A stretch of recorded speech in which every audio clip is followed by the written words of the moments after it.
CSI Karnataka ದಕ್ಷಿಣ ಸಭಾ ಪ್ರಾಂತ್ಯದ ವತಿಯಿಂದ ನಡೆಸಲ್ಪಡುವ ಯೇಸು ಶಿಲುಬೆಯಲ್ಲಿ ನುಡಿದ ಸಪ್ತವಾಕ್ಯಗಳ ಧ್ಯಾನಾವಳಿಗೆ ವೀಕ್ಷಿಸುವಂತ ಆಲಿಸುವಂತ ಪ್ರತಿಯೊಬ್ಬರನ್ನು ಕ್ರಿಸ್ತನ ಸುಮಧುರವಾದ ನಾಮದಲ್ಲಿ ವಂದಿಸ್ತೇನೆ.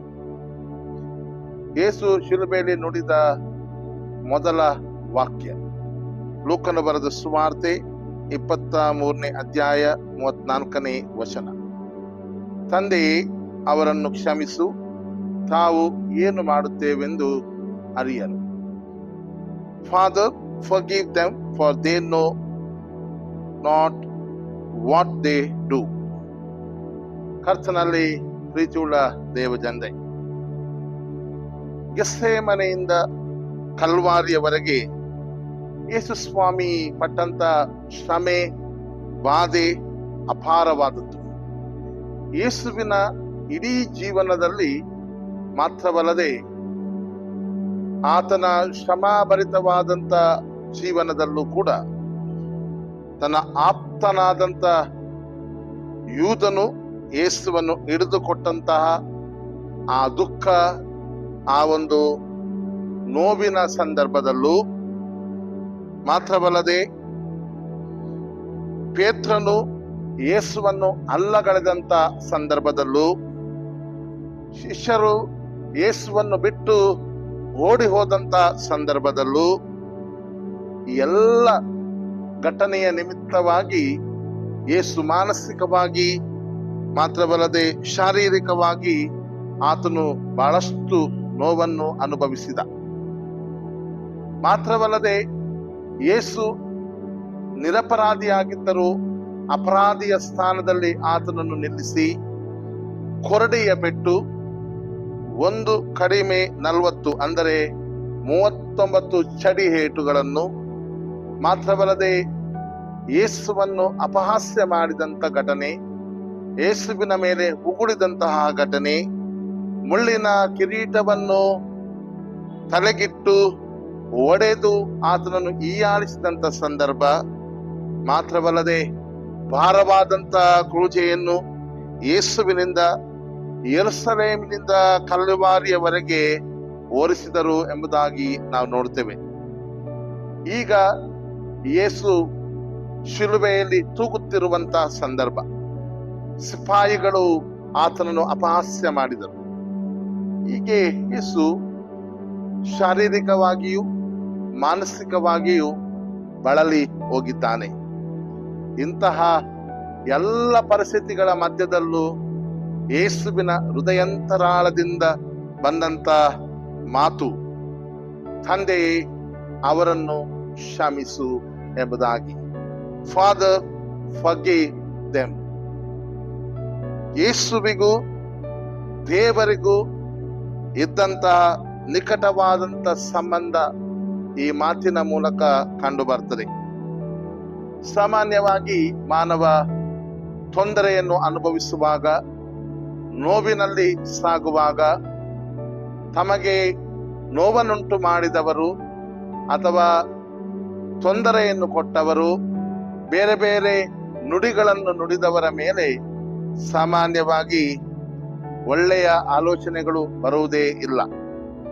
ಆದಾಗ್ಯೂ ಕೂಡ ಯೇಸು ತನ್ನ ಬದುಕಿನಲ್ಲಿ ತನಗೆ ಯಾರು ಏನು ಅಂದರೂ ಕೂಡ ಅವರೆಲ್ಲರನ್ನು ಆತನು ಕ್ಷಮಿಸುವಷ್ಟರ ಮಟ್ಟಿಗೆ ತನ್ನ ಒಳ್ಳೆಯ ತನವನ್ನು, ತನ್ನ ಮಾದರಿಯ ಜೀವಿತವನ್ನು ತೋರಿಸಿಕೊಡುವಂಥದ್ದನ್ನು ನಾವು ಕಾಣ್ತೇವೆ. ಅಷ್ಟು ಮಾತ್ರವಲ್ಲದೆ ಯೇಸುವಿಗೆ ಯಾವ ಪರಿಸ್ಥಿತಿ ಇದ್ರೂ ಕೂಡ ತಂದೆಯೊಂದಿಗೆ ಹೊಂದಿದ ಆ ಸಂಬಂಧದಿಂದ ಆತನನ್ನು ಯಾವ ಸ್ಥಿತಿಗತಿಗಳು ಯಾರೂ ಕೂಡ ದೂರ ಮಾಡಲು ಸಾಧ್ಯವಾಗಲಿಲ್ಲ. ಆದ್ರಿಂದಲೇ ಆತನು ತಂದೆಯೇ ಎಂಬುದಾಗಿ ಆತನು ಕರೆಯುವಂತಹದ್ದು, ಅಬ್ಬ, ಫಾದರ್ ಎಂಬುದಾಗಿ. ಮಾತ್ರವಲ್ಲದೆ forgive them, ಅವರನ್ನು ಕ್ಷಮಿಸು ಎಂಬುದಾಗಿ. ಎಲ್ಲ ಪರಿಸ್ಥಿತಿಯ ಮಧ್ಯದಲ್ಲೂ ಯೇಸು ಹೇಳಿದಂತ ಈ ಮಾತು ಮಾತ್ರವಲ್ಲದೆ ತನಗೆ ನೋವನ್ನು ಕೊಟ್ಟ, ವೇದನೆಯನ್ನು ಕೊಟ್ಟಂತ, ಅಪಹಾಸ್ಯ ಮಾಡಿದಂತ ಎಲ್ಲರನ್ನು ಕ್ಷಮಿಸುವಷ್ಟರ ಮಟ್ಟಿಗೆ ಅದನ್ನು ಮುಂದಾಗುವಂಥದ್ದನ್ನು ನೋಡ್ತೇವೆ. ಮಾತ್ರವಲ್ಲದೆ ಕ್ಷಮಾಪಣೆಯ ನುಡಿಗಳನ್ನು ದೇವರಲ್ಲಿ, ತಂದೆಯಾದತನಲ್ಲಿ ಯೇಸು ಕೇಳುವಂಥದ್ದನ್ನು ನಾವು ಗಮನಿಸುವಂತಹದ್ದು. ಯೇಸುವಿನ ಇಡೀ ಬೋಧನೆಯಲ್ಲಿ ಕ್ಷಮಾಪಣೆಗೆ ಪ್ರಥಮ ಸ್ಥಾನ. ದೇವರ ವಾಕ್ಯದಲ್ಲಿ ನಾವು ನೋಡುವ ಹಾಗೆ, ನಿಮ್ಮ ವೈರಿಗಳನ್ನು ಪ್ರೀತಿಸಿರಿ, ನಿಮ್ಮನ್ನು ಹಿಂಸೆ ಪಡಿಸುವವರಿಗೋಸ್ಕರ ಪ್ರಾರ್ಥಿಸಿರಿ, ನಿಮ್ಮ ವೈರಿ ಹಸಿದಿದ್ದರೆ ಅವನಿಗೆ ಊಟಕ್ಕೆ ಕೊಡು, 7 ಸಾರಿ ಅಲ್ಲ 70 ಸಾರಿ ಕ್ಷಮಿಸು ಎಂಬುದಾಗಿ. Love your enemies.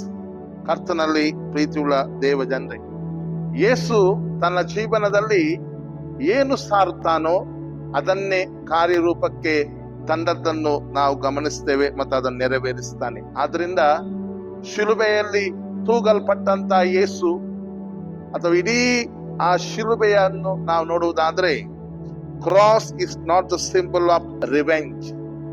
ಶಿಲುಬೆ ಅದು ಪ್ರತಿಕಾರ ಅಥವಾ ಸೇಡಿನ ಸಂಕೇತವಲ್ಲ. Cross is the symbol of compassion, suffering to others, forgiveness and redemption. ಅದರಿಂದ ಶಿಲುಬೆ ಎಂಬುವಂತಹದ್ದು ಕರುಣೆ ಮಾತ್ರವಲ್ಲದೆ ಕ್ಷಮಿಸುವಂತ ಮತ್ತು ವಿಮೋಚನೆಯ ಸಂಕೇತ ಆಗಿದೆ ಎಂಬುದಾಗಿ ನಾವು ನೋಡ್ತೇವೆ. ಕರ್ತನಲ್ಲಿ ಪ್ರೀತಿಯುಳ್ಳ ದೇವ ಜನರೇ, ಯೇಸು ಶಿಲುಬೆಯಲ್ಲಿ ನುಡಿದ ಮೊದಲ ಮಾತನ್ನು ನಾವು ಗಮನಿಸುವಾಗ, ಇಂದು ನಾವು ಇತರರನ್ನು ಕ್ಷಮಿಸುವುದಕ್ಕೆ ಸಿದ್ಧರಿದ್ದೇವೋ ಎಂಬ ಪ್ರಶ್ನೆಯನ್ನು ನಮ್ಮಲ್ಲಿ ನಾವು ಹಾಕಿಕೊಳ್ಳುವಂತಹದ್ದು ಬಹಳ ಪ್ರಾಮುಖ್ಯ.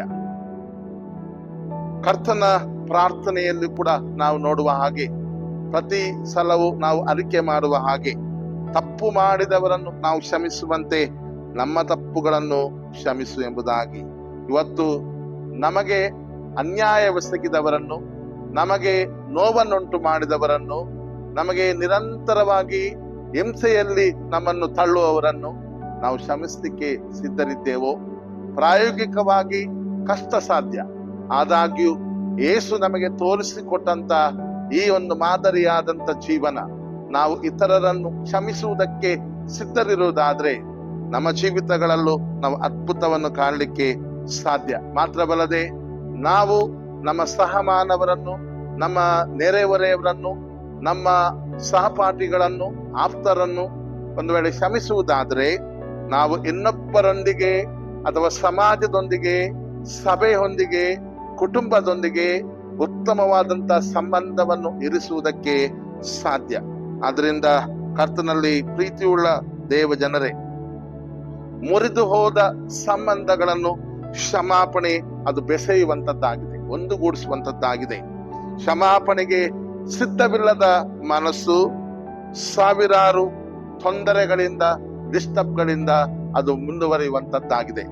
ಆದ್ರಿಂದ ಈ ಮಧ್ಯಾಹ್ನ ಸಮಯದಲ್ಲಿ ಶಿಲುಬೆಯಲ್ಲಿ ಯೇಸು ನುಡಿದ ಸಪ್ತವಾಕ್ಯಗಳ ಈ ಧ್ಯಾನಾವಳಿಯಲ್ಲಿ ನಾವು ನಿಜವಾಗಿಯೂ ಯೇಸು ನುಡಿದ ಮೊದಲನೆಯ ಮಾತು ಕ್ಷಮಾಪಣೆಗೆ ನಾವು ಒತ್ತು ಕೊಡುವುದಾದರೆ, ಮಾನವರ ಮೇಲಿನ ಕ್ರಿಸ್ತನ ಪ್ರೀತಿ ನಮ್ಮೆಲ್ಲರನ್ನು ಕೂಡ ಅದು ಆಶೀರ್ವಾದಕ್ಕೆ ನಡೆಸುವಂತದ್ದಾಗಿದೆ.